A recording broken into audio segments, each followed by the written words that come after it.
Kalau di oposisi jangan abu-abu. Ada dugaan politikus PDIP Adi Wijayanto ngikut demo kemarin di HI sama mahasiswa, tanggapan gimana? Saya harap ngambil sikap yang tegas saja. Kalau di oposisi jangan abu-abu, karena kami semua sedang berjuang keras untuk mewujudkan apa yang menjadi janji Pak Presiden. Semua program-program sudah ditata dengan baik. Jadi kami harap posisinya jelas, jangan abu-abu. Mas Jazilul Fawait dari PKB tiba-tiba komen soal PDI Perjuangan. Tidak ada angin, tidak ada hujan, jangan abu-abu katanya. Mas Jazilul mungkin lupa atau pura-pura lupa bahwa PDI Perjuangan dan PKB adalah saudara seperguruan. Lahir dari rahim yang sama, Reformasi 98. Dua partai yang tumbuh dari air mata dan darah perjuangan rakyat yang sama. Ibu Megawati dan Gus Dur bukan sekedar tokoh partai masing-masing. Mereka adalah dua pilar utama reformasi. Dua tokoh yang bahu-membahu ketika rezim Orde Baru ingin mengubur demokrasi. Mereka pernah berjuang bersama, mereka pernah berbagi resiko yang sama. Kami PDI Perjuangan tidak pernah mengomentari PKB. Kami tidak pernah mempersoalkan pilihan PKB untuk masuk ke dalam pemerintahan. Itu hak mereka, itu keputusan organisasi mereka, dan kami menghormatinya. Tapi mengapa Mas Jazilul tiba-tiba harus mengomentari sikap kami? Posisi PDI Perjuangan adalah keputusan resmi organisasi, lahir dari Kongres, Rakernas, dan instruksi Ketua Umum sebagai pemegang mandat prerogatif. Bukan keputusan yang bisa diintervensi oleh siapapun dari luar atau kader partai lain, apalagi dengan nada mendesak dan agak meremehkan. Dan izinkan saya mengingatkan satu hal yang mungkin luput dari perhatian Mas Jazilul. Terminologi oposisi sejatinya lahir dari sistem parlementer, bukan presidensial seperti Indonesia. Dalam sistem parlementer, dua kubu dengan ideologi berbeda bertarung dan yang kalah wajib menjadi oposisi formal dengan kabinet bayangan. Yang menang membangun koalisi dalam pemerintahan. Indonesia berbeda. Kita menganut sistem presidensial, di mana basis ideologinya sama, yaitu Pancasila. Fungsi pengawasan bukan oposisi, melainkan checks and balances oleh DPR. Seperti halnya di Amerika Serikat, tidak mengenal terminologi oposisi formal, seperti di negara-negara parlementer, seperti Inggris misalnya. Saya yakin Mas Jazilul adalah orang yang cerdas, justru karena itu saya heran, kenapa masih menggunakan framing yang kurang tepat untuk mendiskreditkan pilihan politik kami. Toh PKB juga kalah di Pilpres 2024, tapi tetap memilih masuk pemerintahan dan kami menghormati. PDI Perjuangan memilih berada di luar pemerintahan dan menjadi kekuatan penyeimbang karena mayoritas anggota DPR saat ini sudah berada dalam barisan pemerintahan. Sesederhana itu, kami hanya ingin menjaga demokrasi tetap sehat. Kami hanya ingin ada suara yang berani berkata tidak ketika diperlukan. Apakah itu salah, Mas Jazilul? Kami menghormati pilihan politik PKB, setidaknya PKB juga bisa menghormati pilihan politik kami. Demikian, terima kasih. Sangat empuk sekali memang sasarannya PDIP, dikarenakan PDIP itu masih menjadi partai penyeimbang, tidak masuk ke dalam koalisi. Jadi ya sangat empuk sekali. Tetapi yang menurut saya sangat membahayakan ya di partai yang konon katanya koalisi, tetapi menusuk dari belakang. Seharusnya berpikirnya seperti itulah. Kalau PDIP menjadi dalang, ini terlalu kentara sekali. Sangat mudah sekali ditebak. Tetapi perpolitikan saat ini tidak demikian. Perpolitikan saat ini itu diam-diam tiba-tiba menusuk dari belakang.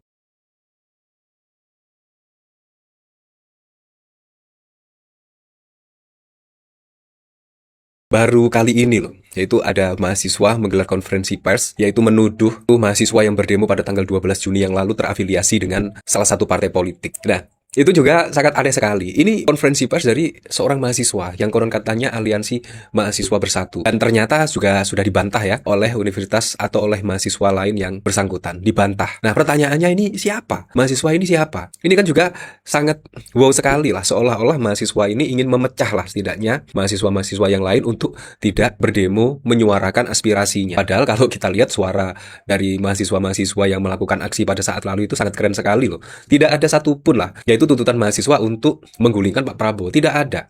Melainkan untuk di stop Koperasi Desa Merah Putih, terus program makan nasi gratis dan lain sebagainya. Menurut saya itu tuntutan yang sangat realistis sekali, di mana ini juga sudah menjadi keresahan masyarakat Indonesia ya. Anda masih ingat pada saat lalu ketika Pak Prabowo datang di hari buruh, bahkan juga sebagian masyarakat yang hadir, itu bahkan juga MBG menyebut tidak bermanfaat. Jadi menurut saya mahasiswa pada saat lalu memang murni menyampaikan aspirasinya.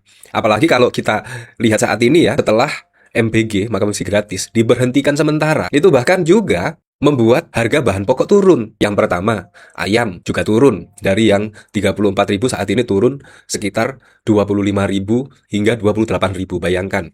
Terus harga telur juga turun, harga telur. Terus yang ketiga, yaitu dolar, sekarang ini turun dan rupiah menguat. Nah, ini salah satu indikator-indikator yang sangat mengejutkan publik. Ada apa dengan makan berisi gratis? Setidaknya yang malah membuat harga bahan pokok naik dan bahkan juga dolar menguat terhadap rupiah. Ini kan juga sangat mengejutkan sekali. Terkait tuduhan kepada PDIP, ini memang menjadi sasaran yang empuk sekali. Dikarenakan PDIP saat ini bukan berada di dalam pemerintahan, melainkan PDIP saat ini menjadi partai penyeimbang. Menurut saya sangat empuk sekali sasarannya yang menunggangi PDIP dan lain sebagainya.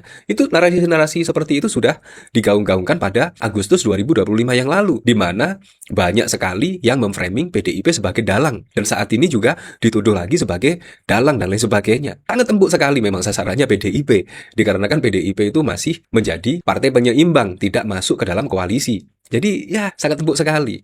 Tetapi yang menurut saya sangat membahayakan ya di partai yang konon katanya koalisi, tetapi menusuk dari belakang. Seharusnya berpikirnya seperti itulah. Kalau PDIP menjadi dalang, ini terlalu kentara sekali.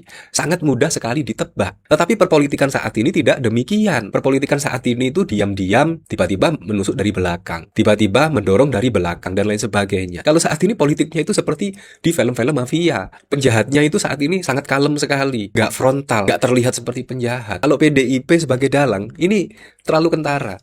PDIP dikarenakan itu menjadi sasaran yang sangat empuk sekali, dikarenakan menjadi partai penyeimbang, tidak masuk koalisi pemerintahan. Menurut saya seperti itu.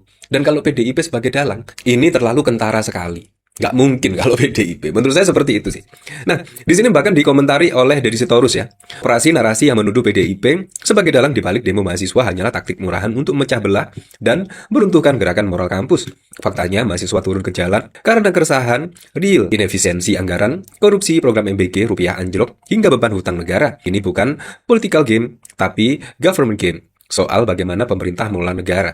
Ya seperti itulah. Ini bahkan juga ditanggapi oleh Deddy Sitorus ya. Deddy Sitorus bahkan menyebut ini juga bisa memecah belah aksi terhadap aksi mahasiswa. Ya seperti itulah. Ini kan juga sangat bohong sekali lah. Pemerintah mulai playing victim, ketakutan nih ya sama mahasiswa. Ya belum tentu juga pemerintah loh ini. Belum tentu juga pemerintah. Bisa saja dari pihak. Halo teman-teman, jumpa bersama saya di Darabi Channel. Teman-teman, ada yang sangat menarik sekali ya. Kali ini ya, bagaimana politisi PKB ini, teman-teman, ini malah sok-sokan menyentil PDI Perjuangan ya kan. Dan ini sangat-sangat ya lucu lah ya. Kalau kita melihat teman-teman ya, di satu momen ya, ini wartawan juga bertanya kepada politisi PKB apa tanggapannya. Ya, ini terkait dengan bagaimana sebuah video tentang ada aliansi BEM Bersatu itu yang mengait-ngaitkan PDI Perjuangan, teman-teman, dan itu sudah dibantah oleh PDI ya, yaitu Guntur Romli bahkan Deddy Sitorus, teman-teman. Kalau kita melihat apa yang dikatakan oleh politisi atau kader PKB ini mengatakan ya, katanya bahwa ya PDIP jangan abu-abu lah. Kalau oposisi ya oposisi, kalau gabung pemerintah ya gabung ya kan. Ini seolah-olah mengomentari posisi dari PDI Perjuangan, teman-teman. Dan inilah dijawab oleh Guntur Romli bahwa tidak elegan, tidak etis ya, kader partai lain itu mengkritik atau menyentil PDI Perjuangan, teman-teman. Sebab itu adalah sebuah keputusan ya yang diambil oleh PDI, yaitu partai penyeimbang. Partai penyeimbang itu adalah partai yang ketika sebuah program itu pro rakyat, ya PDI akan mendukung. Kalau itu tidak pro rakyat, PDI akan mengkritik. Dan itu adalah dilakukan PDI, teman-teman. Dan di sini Guntur Romli menjelaskan juga bahwa sedangkan ya, PKB itu kalah di Pilpres. Namun apa yang dilakukan? Bergabung ke pemerintahan Pak Prabowo. Nah, setelah bergabung, apakah PDI kemudian mengomentari PKB? Tidak. Dan PDI menghormati keputusan daripada PKB, teman-teman. Dan ini telak ya disampaikan oleh Guntur Romli, dan menurut saya luar biasa sekali Guntur Romli ini menjelaskan, teman-teman. Dan bagaimana Cak Imin misalnya ya, yang kalah pilpres tiba-tiba gabung ke Prabowo ya. Jadi hal seperti ini, teman-teman. Cak Imin contohnya ya dari PKB, teman-teman. Di pilpres ia ya mengkritik IKN ya. Kemudian setelah bergabung ke Prabowo, malah mendukung IKN lagi. Ini kan namanya warna-warna yang sangat berbeda, teman-teman.